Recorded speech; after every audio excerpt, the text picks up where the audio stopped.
Episode 20, how is that possible? I'm so glad you're here.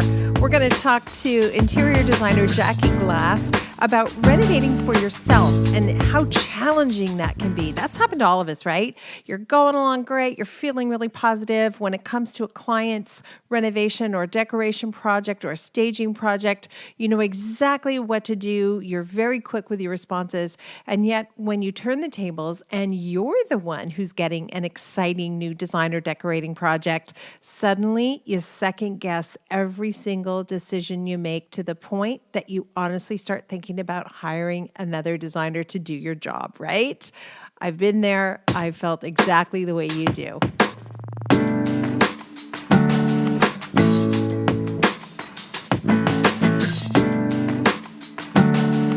Jackie Glass Inc. is a full-service design firm that offers a range of residential renovation services, including space planning, design, project management, furniture layout, window treatments, etc.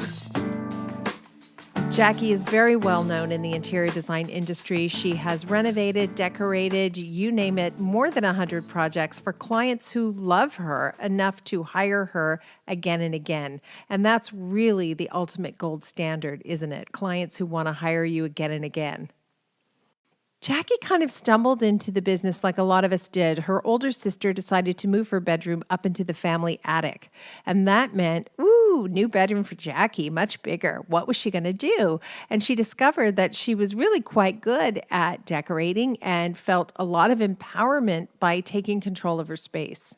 In the past few years, Jackie and her husband purchased a new home for them on beautiful acreage in Niagara's wine country. So that's Canada's wine country. Actually, it's Canada's smaller wine country. The biggest wine country in Canada is in British Columbia, of course, the Okanagan Valley. Ontario has its own wine culture, and the wine is getting better and better. And Jackie Glass found a beautiful property and thus began a journey of renovating that property and learning a little bit about her business and her style of management and putting herself in the client's shoes when it comes time to work on their behalf. So she's going to share with us all that she's learned. Before we jump into the episode, I do want to say thank you to our newest sponsor, and I'm very, very grateful to this particular sponsor, Cravat Fabrics, Cravat Inc. I have been a loyal customer of Cravat Fabrics since 1991, and that's not because I'm a nice person. That's because they deliver unparalleled customer service. What do I mean by that? Of course, they sell me beautiful fabrics and beautiful wall coverings and now carpets and curated cravat as well, furniture. But what I love about them, in addition to the fantastic products they provide, which make me look good in front of my clients, is their customer service. When I have an issue, when I have a question, they're immediately responsive to my needs. They understand what it is that I do, and they immediately satisfy me so I can, in turn, satisfy my clients. Established in 1918, they are still a family-run business, which I love, and they remain industry leaders supporting the community. So thank you so much to Cravat for reaching out and sponsoring the podcast. And for those of you who aren't shopping at Cravat, I really encourage you to support them, as they really do care about the trade and your trade business. And to be perfectly frank and even crass, you can make a lot of money when you sell fabrics to clients. So it's a win-win. Thank you, Cravat Inc. Jackie is the principal designer in her own firm. She's a regular design expert on Cityline, so from time to time we're on television together, and she's one of those designers that I admire. I ask her advice. I see the projects that she does. They're beautiful. I know she takes the business very seriously. And what we learned from talking together on the podcast is she and I don't do things the same way all the time. And that's okay. It was one of the decisions we had to make when we launched Business of Design as a podcast. Were we going to hear from other experts who did things differently than us? And the answer is yes, we do want to hear from them. In some cases, I come away convinced, absolutely convinced, that I'm going to stick with the way way I'm doing it. And in other cases, I'm thinking, well, maybe I could experiment with that concept and see how that goes. So it's fun to get different perspectives and just know that the systems that we use are available to all of you through businessofdesign.com. We hope you'll go check us out. I believe it is the best value in the industry without exception for information that will help you run your business, become more profitable, and really transform your life. And the other thing I would like to ask of all of you, if you like the podcast, we would really appreciate you subscribing and sharing episodes and talking about those episodes. It's helping to build our brand, and we're excited about the work we do. And for those of you who know me and have been following me for many years, you know that Business of Design is not my profit generating source. I get my profit from clients, and I love that. And I do that work committedly with real integrity. Business of Design is a labor of love, and we need your support in order to continue providing great content. So help us out by subscribing, by sharing, by talking about it, and certainly by becoming a member. As you're listening to this episode, I want you to replace the movie title, As Good as It Gets, with Something's Gotta Give. They're both Jack Nicholson movies. One of them, though, is set in the Hamptons, and it's the one with Diane Keaton. And we have a little brief bonding moment where we talk about how many times we've been hired to do the kitchen from that movie, Something's Gotta Give. So you're going to hear us talk about that, and I don't want you to be confused. Jackie, it's great to have you on the podcast. Thank you for taking time out of your schedule to do this. Oh, my pleasure. Happy to speak to you.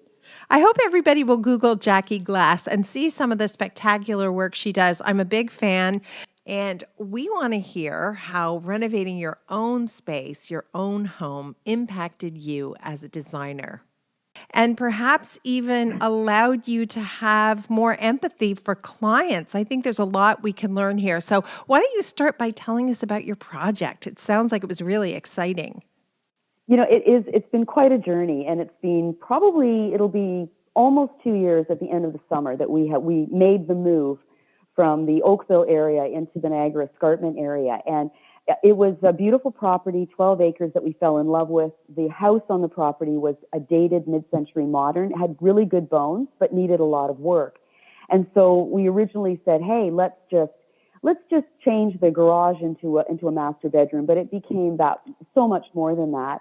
Working with a great architect, going through the planning and getting permits and all of that. So it's certainly not for the faint of heart, but we managed to end up with a product that we loved. And putting myself back into that client position was really, it was an interesting process because I realized it had been almost 15 years since I had done a major renovation in my own home in Oakville. So to be back in that position, to be dealing with trades, to be looking at my budget, to be coming home to chaos after a busy day, it was certainly very eye-opening and definitely made me far more I'm very sympathetic to my clients going through it. I understand the stress. But for me, it was double whammy because I was dealing with client stress on the job and then my own personal stress when I would get home. So it was an interesting year for sure. Oh, wow. Yeah. And I know you're a cerebral designer, for lack of a better way to describe it, that you approach the project really from a foundation of function has to be paramount. You have to have a plan. You have to have a budget.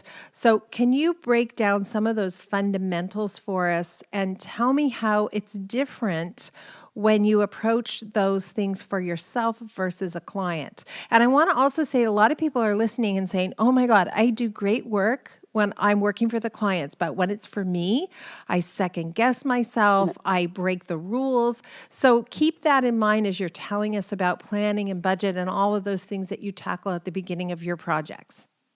Well, that's a really, really detailed question, and it's a really important one because I try to simplify things. But remember, when you're doing your own space, for sure, every designer second guesses themselves. They take the time because what you really want to do is show something different because that's something that you can learn different things. So you explore different different mediums, whether it be different tiles you normally would tackle, different floor options, different products that you may not use, that you may not be able to sell to a client initially, but something that you want to do for yourself, and just see how it all works out. And so you're always looking at the next newest thing. But again, for any client or for any designer who wants to establish a look, which I think is really important. I think most designers are recognized for their look, which is why they're often hired by that client who recognizes that look. It's important to stay really consistent with what you actually give to a client and what you show in your home. So you can be crazy, but a little bit of crazy. And that's what I tried to do with my home. I tried to use different products, different colors, different mixes of cabinets, for example, that might show something new and fresh that would inspire my clients, and also just change sort of that, almost that branding that people have known me for, that Hamptons white kitchen classic look. Now modernize it, clean it up, but still have that grounding common denominator of consistency, simplicity, and timeless charm. Wow. Every time I do a podcast, I'm kind of blown away because I ask a question and I think I know what the answer is going to be, and I get back something totally different. And you touched on so many things there, including the curse of the movie As Good as It Gets. I think I did about 28 of those White Hamptons kitchens. So did And I. right. And so I completely Oh, yes. appreciate the need to bust out and do something totally different when it comes Mhm. to decorating or designing your own place. So that was amazing for sure. And I know you mentioned that you were tried out some different types of products. For example, you were talking about that amazing fireplace, and hopefully we can show some pictures on the website. That beautiful Right. fireplace, and that it was faced with what I believe might be porcelain. How did that work out? Yeah. Well, again, that was a real challenge for the installer. It's a product it's a Spanish product. It is porcelain, and it comes in different thicknesses, so it can be used both inside and on the exterior of buildings. So it's extremely durable and can withstand high temperatures and so forth. However, when it's 8 millimeters thin, it's extremely fragile in terms of installation. So it was a painstaking. It took months to just install that, and the surface has to be completely perfect. And nothing in design and the renovations are perfect. And this was an old fireplace that was easily 50 years old that we had to clad. So we tried to drywall it with, obviously a cement board, fire retardant board, and it was never good enough for the installers until they finally came and they said, we're going to do that. So we ended up losing more. It's a much bigger fireplace simply because of the inches that had to be applied to the surface in order to make it a perfectly smooth level surface. So it was painstaking, one sheet at a time. Wow. And at one point they'd even cracked the sheet and said, "Oh, we can fix it," but we had to have them remove it and start again. So Wow. that was a real challenge. Don't you feel when something like that happens, that, oh my gosh, I'm glad this is happening to me and not a client? Like, I'll kind of have an infinite amount of patience when I see my trades really doing their very best and struggling to make Right. something perfect. Where when you're dealing on behalf of a client, sometimes they have less patience and less understanding about how that works. Absolutely, absolutely. In fact, clients want perfection. And, I will say to them, even before a renovation starts, I will say, no wall is perfect. There are going to be blips. There's going to be things that you're not going to like. It's just going to happen. And there'll be a lot of things that have to be taken care of after the job. And that's the most important part of a contractor, is to make sure that they're there for that after part. Because sometimes it's a struggle because they're on the next job and you're the one dealing with the client saying, but the plates on, the electrical plates aren't straight, and they're all little fiddly things that can take days and days and days, but so necessary for the end result, which is a happy client who will then, of course, recommend you to the next client, as opposed to saying, well, I'm really not happy with the finishes, which is, death to any designer. Exactly. And years ago, we added something to our contract which allows us to have site inspection as we think is required. And that came about as a direct result of clients saying, listen, our fees are getting really high.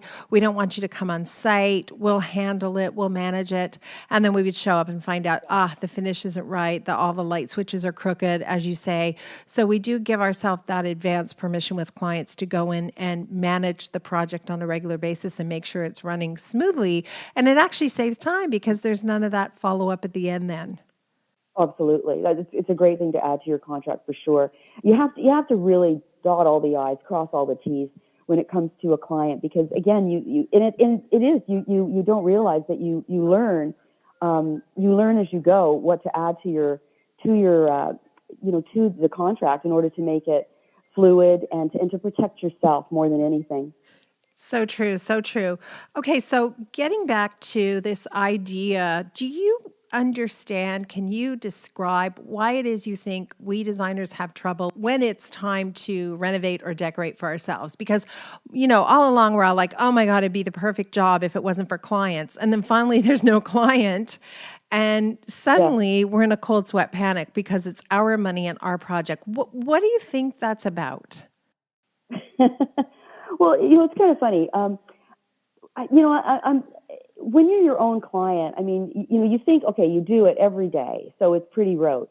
But it's easy to become a deer in headlights when it is your own project, for sure, because there are uncertainties, and you do, like I also had a husband on the other side of it. So I mean, I did have a client who because of his background, understood construction, did some of the project management of the job, which was great from a budget perspective. I didn't need a site super; he was there. But it also meant that we sparred a little bit. And I found myself stamping my foot a couple of times saying, I'm the designer on this job. No, I don't want it like that. Because sometimes he would come in and almost override something. And it got to a point where I'd say to some of the trades, well, I'd like it this way, but speak to my husband. I'm sure it'll be the exact opposite. It was sort of that Seinfeld episode where George realizes everything he said, the opposite would happen. So it became a little bit of a joke. With anything, you do have to approach it with a sense of humor. And I seriously say, unless you do not imbibe, you need a case of wine. And I say that to every client. I said, once we sign the contract, I'm saying, okay, now it's time to buy a case of wine. And you might need more than one, because when you come home and you see the devastation in your home, you really just feel like my life has just changed. How do you know when to be open to the advice of others? I mean, you are the designer, right? That's clear. But how do you know when it's time to listen to the tradesperson, your spouse, whomever it is? Mm-hmm. You have to listen to your gut. And as basic as that is, I often do my best thinking late at night, and I will lie in bed and review what's gone on, whether I can literally, I close my eyes and I see how I envision the room to be based on, perhaps it could be a comment a client wants, or thinking of, or something that a contractor has recommended. And I actually see whether it feels right. And then I can go forward really confidently the next day and say, no, I want to go back to the way I suggested. This is why.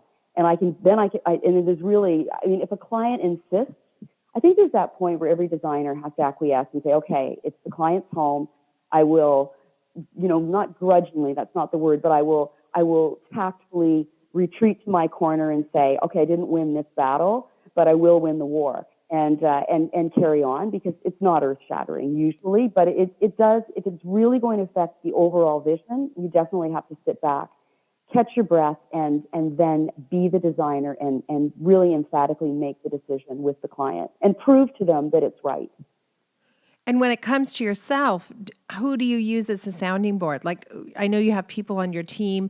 I definitely rely on people on my team when it's for myself to say, now, this is what I said I want the vision to be. This is a little bit off that course. Here's why I think I might be able to get away with it. And sometimes they'll say, oh my gosh, go for it. Other times they'll say, are you crazy? That is exactly what you said you didn't want. So who do you use as a sounding board? When I have an idea that I think might work, I don't usually have a sounding board. I will usually just think it through myself. And it's a really basic instinct that I have. I will just say, I really do believe, I am suggesting that this is the way to go. And I will say that very gently but firmly to a client. I never get into an argument with a client. No designer should. But I will make my case And if they completely disagree still, then I will say fine, and I won't ever point fingers when at the end, perhaps it would have been better had they gone my route. Generally, though, by the time you're in contract, clients are, with it being respectful, saying they're like putty in your hand. They do trust you, and they should trust you, because that's why they've signed up with you. They believe in what you do. They understand the process can be arduous and stressful, and they need that professional hand-holding. Right. And of course, you've been doing this more than 20 years. So have I. You definitely gain Mhm. confidence as you go along. And I think renovating for yourself even helps add to that level of confidence, maybe. Oh, definitely. Definitely, because I literally went out and I tend, even when I'm doing a client's project, but probably more so because it was my own, I scoured and checked out, like I suggest to clients, all sorts of different mediums just to get ideas on what does mid-century modern mean to today's public? What are designers doing in Europe? And I really did a global search of where things were going to try and get ahead of the Canadian market so that when the house was finally completed, I would be showing something that did have something different, something fresh, all the while being very aware that I didn't want to deviate too far from the brand, because I didn't want to alienate the old clients that would continue to call me and continue to call me, and have them say, "Oh, Jackie's gone modern. I don't like her look now." I wanted it to be a subtle blending. My own curation of modernism is the quest I went on a year ago. This whole conversation has taken me down memory lane to 1992, I think it was. When I first launched my business, every client who called wanted a different look. And I took every job because I was excited and enthusiastic about it. And then around 1992, 93, I got published, which is, as you know, a big deal. At least it used to be a big deal. And it really helped launch my career. Now, I got published doing a French country home. And for the next decade plus, that became the bane of my existence. Clients only phoned when they wanted that particular look. This went on long past the very brief moment when that was the hot look. And I finally had to completely shake things up to get out of that rut. Jackie also made me aware of the fact that I do use my own home, my own spaces to experiment a little, to try new product, to sway the public in terms of thinking about my brand. When I wanted to get out of that French country loop, I started publishing only more contemporary spaces or classically traditional spaces. And finally, I did a condo that was jet black from top to bottom. And that seemed to shake people up and got me some of the more modern projects that we do now, which I quite like. One thing I don't think I considered when I started out is how valuable it is to have a brand, be a brand, and stick to the brand. So, advice for Yes, people just starting out. How do you establish that brand early on, do you think? that is. I agree. Everything you said is exactly what happened to me as well. About the no, I really didn't understand what a brand was 20 years ago. I didn't have a clue. But like you, I got published, and my home became my calling card. And so it happened. It happened to be by the water. It happened to be an old cottage originally, and I played to that personally. I didn't think it would become a brand, but it did, because over and over again I did that Hampton style kitchen, and it's a beautiful kitchen. And that movie, As Good as It Gets, it's a similar kitchen, and people would call me, or they'd hold up the magazine that would show my kitchen and say, "I love that kitchen. I want that kitchen." And so now I am carefully creating a brand with a house that has that aesthetic of modern to it, knowing that that's where design is going and has been going for a number of years. So for a designer starting out, most definitely think about the brand. And it can often start, for me, very innocently, with my own home that got published. It could be a project, like you say, a French country space that got published, that suddenly you may not like French country personally. It doesn't matter. It just happened to be something that got published, or something that got seen by a client whose friend came in and saw it, and blah blah blah. And before you know it, you're starting to now use those same pierre fabrics, and you're starting to to create a look that can happen in my case, and it seems like yours as well, Kim, a little accidentally. But Yeah. now it is a deliberate road that a young designer should take, and to say, what look do I like? And sometimes you can look no farther than your own space to see what you do. Yeah. And you know what? You can take those projects that are not like your brand, but don't photograph them and don't publish them. Yeah. You know what? I'm confused. Is it As Good as It Gets or Something's Gotta Give? I always mix up those two movie titles. Oh, now that you say it, now I'm confused. I think it's As Good as It Gets. I But think we it's, know it's the one with Jack Nicholson and Diane Keaton and that beautiful beach house. yes. Okay. We're going to solve this mystery. You say it's As Good as It Gets. I say it's Something's Gotta Give. Mm. Whoever loses has to buy the other one some wine, and we both win. All right. You're on. I love it. Okay. So I want, because you have so much experience and I've met clients who have worked with you who love you, and that says a lot about you for sure. I would like you to walk people loosely through the stages of a design project. Does it start with budget? Does it start with plan? What are kind of the 5 buckets you could describe? And did you follow them for yourself just like you follow them for clients? Okay. Well, let's start with the client then. So initially, consultation, of course, you find out the client's thinking about doing a reno. So you're now in the home. And during that, it's a conversation where I listen, usually have someone with me, a staff member who while the client and I can chat freely, they can be taking notes. Just because, again, when you have a lot of clients, it can easily get blurred, the decisions and just some of the comments that clients make. So you gently ask them what they think the budget is going to be, knowing full well it's going to be well under what you're already mentally going, this is a $350,000 job. And they come in and say, I was thinking maybe it's going to be about 150.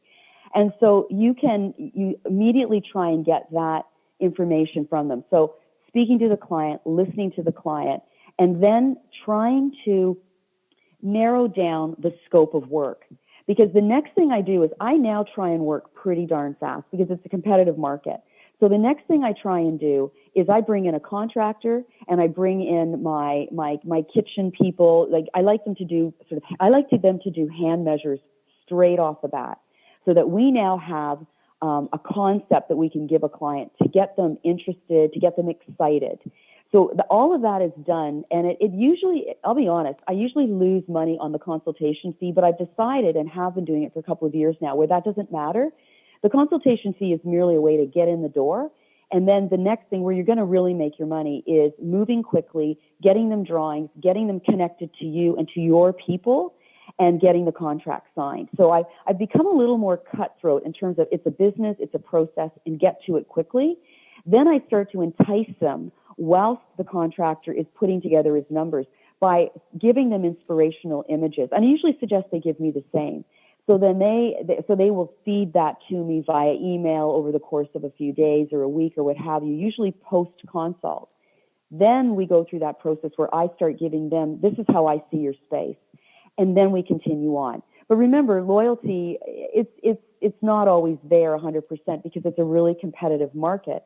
So chances are, and I will say to them and usually encourage them to get more than one quote, but always say to them, remember, numbers are negotiable, and I'd like first right of refusal. If you think you're leaning towards a contractor, let my guy come in and see what he can do. And then we start moving towards contract and obviously inevitably the start date and moving forward on the project. Did you kind of follow that process for yourself? Because I found when I talk to other designers that sometimes when they work for themselves, they don't follow the same process, and that can be something that really messes you up in your own renovations. I can see how that could happen very, very easily. Luckily, we did what I suggest and what clients do, which is we did get 2 to 3 quotes for everything.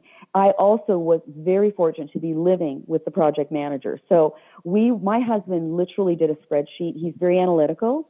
He did a spreadsheet and he literally would have 3 quotes of the electrician and 3 quotes of the septic and 3 quotes of whatever. And he broke down every aspect of the construction because that's what he managed. And so we would literally sit down and sometimes it was a gut feeling where we just liked, for example, the electrician. And even though he was $5,000 more, we said, that's the guy we want. We just know we can trust him. And then we started to engage them. And then we did have our breakdown of the process, which typically your contractor will do. And my contractor slash husband slash site supervisor, he literally broke it down and managed the process from demolition to build back. Wow. So we did He's say, lovely to have around. Did we? It was very handy, and we ended up. I know you've heard of my little trailer story, but in all honesty, we could not have rented a space off site because there was too much going on initially. Where my husband could literally walk across the lawn and go straight into the house and deal with the problem as it arose. Love my little trailer. Tell everybody about your trailer. So it really happened from a fun, well, a necessity really, but it became a really fun sort of process. We were literally, so the original plan, Kim, was that we would build, we were assured by our architect that we would get permission to build our triple car garage and be able to live in that little guest house garage until the house was approved. And instead, the reverse happened. The house permits were approved, but the garage was not. And literally it's probably been a year and a half to the day we've just now gotten permission to build the garage. So I still wouldn't have had my house done had we waited for the garage to be approved. So then we looked at each other and said, well, what are we going to do? We thought, let's get the house started. But what happened was we started looking for a short-term rental. We had guesstimated that it would be about 4 to 6 months. It took longer than that, but we thought maybe 4 to 6 months we'd be living in some sort of rental. But no one really wanted to rent short term. So we thought, well, what else are we going to do? And I sort of suggested, well, why don't we think about a trailer? So we spent a couple of, I think the coldest weekends of the year, we went out looking for trailers. And literally the trailer people would say, there they are, they're open, the prices are sitting on the table, so go pick one that you like. So we literally ran from cold trailer to cold trailer. And I just found one. The price was right. It was brand new, and I liked the layout. And so went in, struck the deal, and we said, bring it to the site in April. They put it on blocks, but I didn't really like the decor. And so I thought, gee, it's brand new, but it was dated. So I did a little paint and tickle, and the end result was we ended up shooting it for TV, and people absolutely loved it. It's on YouTube. It's had I think well over 300,000 hits. So people love the trailer. It's pretty, it's cute, it's clean. And we enjoyed it. I did a big patio, and we lived there quite happily through the summer months. How can we see it on YouTube? Actually, I think you can just go YouTube Jackie's Trailer. It's through House and Home, and it's now thrown onto YouTube. But we even decorated it for Christmas because we ended up staying there a little longer than we thought, so it was getting a bit chilly. But I'm telling you, if my day job was residential work falls, I'll definitely be, very happy designing trailers because it was really fun. Small spaces are hot, as you know, right now. They're easy to do, and there's so many great products out there. I went to my storage unit and I swapped out, the swivel chairs. I didn't like the fabric, and swapped in some of my more formal chairs. So I didn't really make a lot of purchases, but it just made it work. And it was well received, which I was delighted that people were so thrilled with it. So fun and really strategic at the end of the day. So that's something to think about as well, that you took that and used it as an opportunity to get publicity and to get promotion and all of that kind of stuff. That's great. And I think that a really interesting point that I think is important for any designer is only the last 4 years have I hired a communications director. And that is something that it's a financial burden, so to speak, obviously, because it's a staff member, and the valuable work in which someone that handles PR that sees the value, because when you're running around seeing clients, believe me, I'll be very honest, it wasn't my idea to promote it to television. It was hers. She saw the opportunity and said, let's do this. This is really good. And the result is what it is, where it's been a tremendous amount of publicity around it.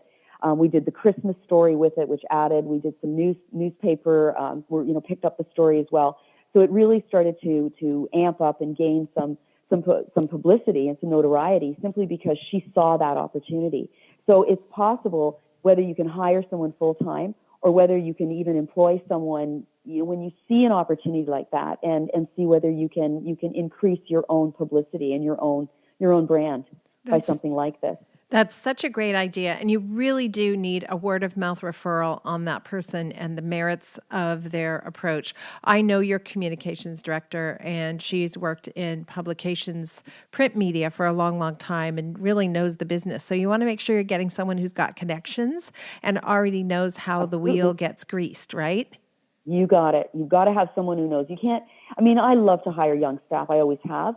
But sometimes you need someone that's seasoned, that sees the game, knows the game, has the contacts, and depending on whether they can work part-time or full-time, has the diligence, the consistency to build your social media platform, because it is a full-time job. I know how hard she works, and it's appreciated every day when I see posts, when I see her attention to detail on my brand. Wow, so true. We recently got, well, I don't know how recent it was. It was a few years ago. We got a beautiful cake. It was supposed to be a beautiful cake delivered to our office, a big, beautiful box. And when we opened the cake, it was from a paint company. And the cake was different colors of their paint fan deck. And the whole thing was completely Mm, smashed on the inside. And we never got a follow up call from the whoever was in charge of this campaign. No one ever called to say, "Did you right. get the cake? What did you think?" Like, it was such a missed, Yeah. failed opportunity. And I think lots of people have been burned by hiring the wrong person. So spend Mm. your time really taking care and unearthing that person who's already got the contacts and connections, because that's going to be the difference between money going down the drain and you finding yourself with 300,000 hits on YouTube, which is really exciting. Oh, absolutely. But and it's scary too, because as a designer, you know, the first thing you do, like anyone will tell you that with, for example, with Instagram, people check Instagram on their way to work. So mornings are when you post, and people check them on their way home from work, or in the early evening or after dinner, what have you. So that's when you post as well. So the diligence, whether you can afford someone or not, because I'm a firm believer, everyone has budgets, and not everyone can. It's taken me many, many years to be able to afford someone with the caliber of who I have working with me. But if you can do it yourself, even if you're starting up and say, all right, I get up in the morning, I get the kids breakfast, before I go to my office, I'm going to post something. And then same, just even starting that way very carefully can help build your followers, can help build your profile. And then eventually, as your business grows and develops, yes, then start looking for someone that can manage it and do it well, as you say, with those credits and with that experience. Yeah, I find it really helpful to bank a bunch of posts, get a bunch of pictures Yeah. ready, get the, whatever the entry is prepared ahead of time, so that when I'm really rushing and I have Mm, something important that I care about that I want to promote, I can quickly go and grab the draft that's already yes. prepared and post it. Good information. Mix it up, have fun with it. Like it can be decor projects, but sometimes, like the biggest hits sometimes I'll get on my Instagram is when I send a picture of my puppy Henry, watching the painter squeezing Dino, his toy, and it squeaks. It's the funniest squeak, and it's had like almost 3,000 views, because there's my painter, there's Henry. I sent it to my PR girl, and I sent it because it was amusing to me. She posted it, and bang, we had like 3,000 hits on it. So he's my popular boy, as well as showing flowers that I see in the market, or, mix it up, have fun with it. So this goes back to the idea that if you're so busy working, working, working, head down, working that grindstone, managing too many projects, not having a moment to breathe, you're going to miss being able to benefit from the analytics when you get something right. Mm, Like, you could have been so busy and posted that photo of Henry and not noticed that you had 3,000 hits on that photo. So you do once in a while mm, have to stop everything and work on your business. Really think about, am I hitting my marketing targets? Am I on brand? mm. Exactly. But you see, 20 years ago, Kim, you and I weren't thinking about brand. I was a spokesperson for a faucet company, Delta Faucet, and I loved them, and they were already talking brand so many years ago, probably 15 years ago. And I remember being in meetings going, don't quite, they say, we love your brand. And I remember being really perplexed by that, because I didn't quite understand brand and public relations and marketing and the difference between it. Today's young designer is forced to recognize that. And I think it's the new designer business ethic. It's our model, for lack of a better word, where you have to think about your social media, because I honestly believe that the new social media package that we now have to jump on board with provides the designer with a different type of client. And it might be, for lack of a better word, a better client. And better for me means a bigger client, which equals more money for you, which means you may not need so many smaller clients because you've got a different type of client. I get more renovation work now than I do someone saying, I live in a condo and I want to buy new furniture. And I want that. I want both clients. But obviously, if it's a business and I have people to pay and myself to pay, I want the bigger job. I wonder if this next batch of designers who are up and coming will struggle the way that I feel my generation has with owning being a successful business owner and turning a profit. Because I hear you say these things like, let's be honest, it's more profitable, and it just rolls off your tongue so easily. But there was a time for me, and maybe for you too, where that seemed crass, where I would have been in the meeting with Delta Faucets and they would have said, I love your brand. And I would have said, brand? I don't have a brand. I'm just little old me, like always playing it down and playing it small. Yes. And I wonder if has that passed? Is this new generation more savvy than we were? Well, I think they're definitely, well, I think forget designers, but I think the new generation, or if I think of my son, there's a self-entitlement, and there's nothing wrong with that. It's an observation, not a criticism from my perspective, because I think there's more confidence.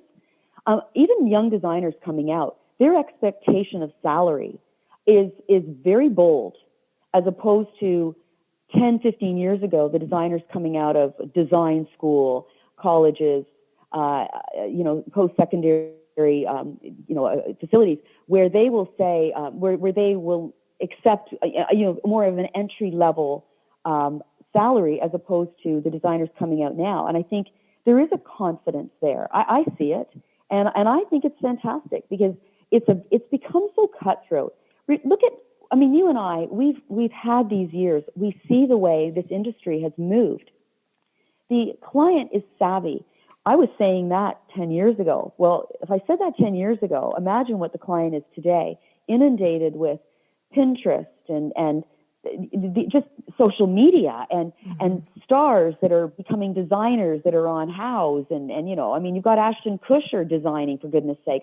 There's so many people out there. There's so much competition out there, and there's that need to be known. And I think because of that, I think it was less for us for that need to be known, hence why we questioned our brand, whether we were one. But I think that today's designer probably seeks that out far more quickly than we ever did. And I'd be very honest, I'm rushing to catch up to that and still trying to remain relevant with my work, hence rebranding my look, but gently and carefully. Mm-hmm. With thoughtfulness. It's interesting, as an employer, if I put on my other hat, my employer hat, and you described it perfectly, their expectations of salary are bold. And I bristle at that sometimes, because I think when I started, I worked for peanuts and I was very grateful for the job. And I killed myself doing work that I thought was a little bit beneath me. But I knew that if I did that, I would prove myself, I would earn that employer's trust, and I would get the breaks that I was looking for. And that turned out to be true. And I've had the experience a couple times where designers are fresh out of school and they have a salary demand that I think is frankly ridiculous, because the first 2 or 3 years are going to work for you. They're more of a liability than they are an asset frequently. Absolutely. I completely agree with you. And like you, I would start a job and I would do anything and everything to make myself noticed and because I was diligent, I was conscientious, and not that new designers are not by any means, but I would do, if I had to get coffee, I would get coffee for people. If I had to drop off and schlep and drag stuff and sort out the fabric library, I did it, and I didn't say a word, because I knew that in the end I would benefit from it. So like you, it did work. But there tends to be, and I actually look for that in employees. I will automatically, I can tell within a week whether or not an employee is going to work out for me.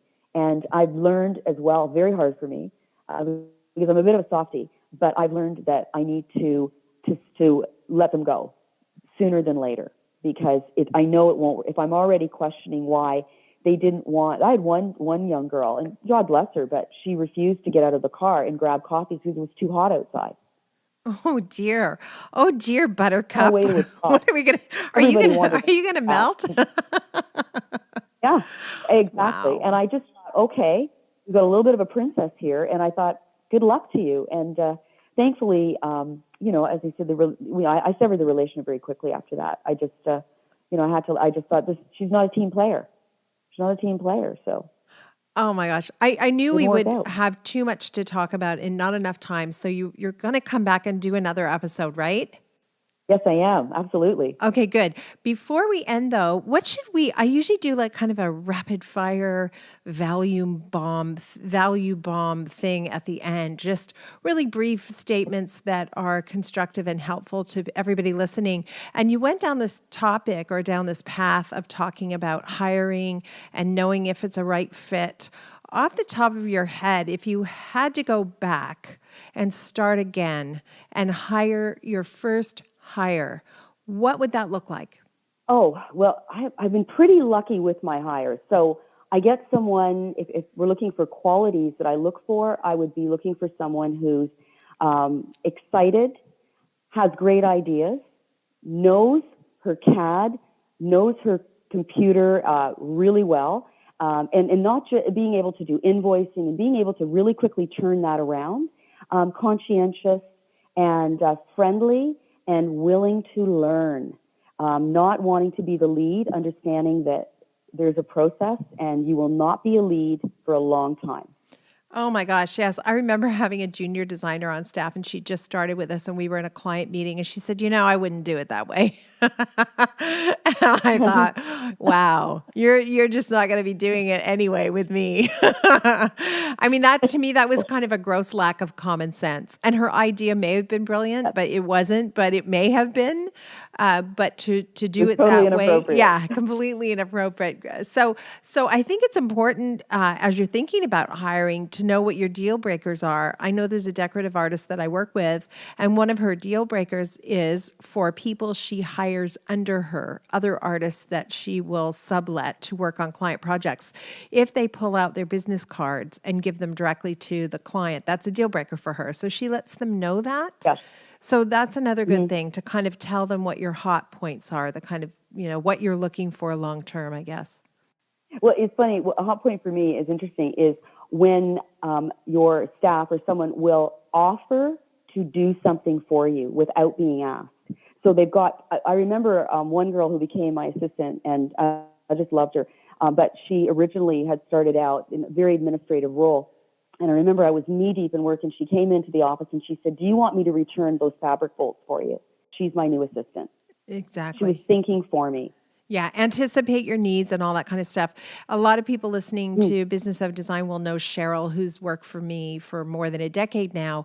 And I will come to Cheryl Mm. with big ideas. I always have big ideas. Let's do this, let's do that.